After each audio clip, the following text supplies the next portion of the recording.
I need to tell everyone about a really bad scam that I experienced today. I don't know if you can tell, I've been crying all morning.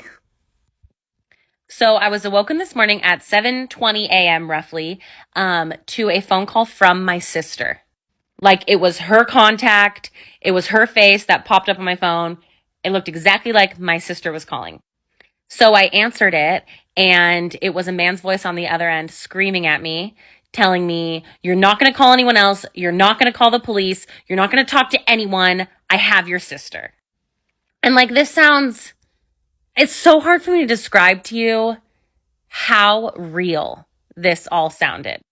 Like, I'm not an idiot. I'm so good at spotting phishing emails.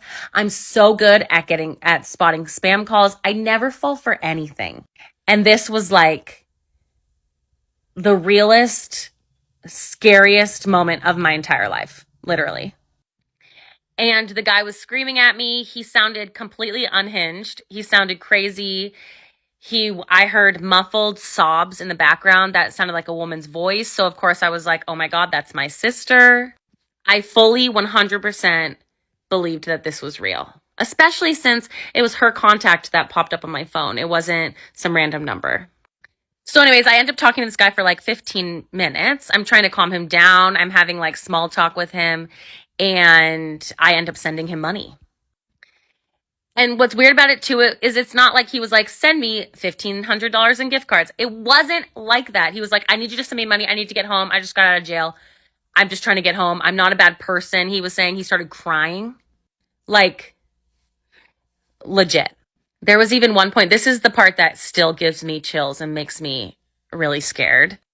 There was one point I heard a sob in the background, and the guy said, "Listen, you need to calm down. You're going to hurt yourself. I'm going to get money from your sister, and then everything's going to be fine. I'm going to let you go." Like, so luckily I wasn't home alone. My mom happened to be in town visiting. When I first got the call, I ran downstairs and woke her up, but silently, because the guy was telling me not to tell anyone. And so she called the police. And then I took the call outside on my front porch because I didn't want the guy to hear any background noise. I was terrified that he was going to kill my sister. So my mom called the police. Then she called my sister's actual number, and my little sister picked up. So anyway, we realized my sister was okay, and that was all good. But this was really, really scary. Like, it felt so real that I'm not kidding. I'm traumatized and I'm worried about PTSD. I'm not kidding. If you get a call like this, I read that it's recommended that you hang up and then immediately call back because it'll call your actual contact.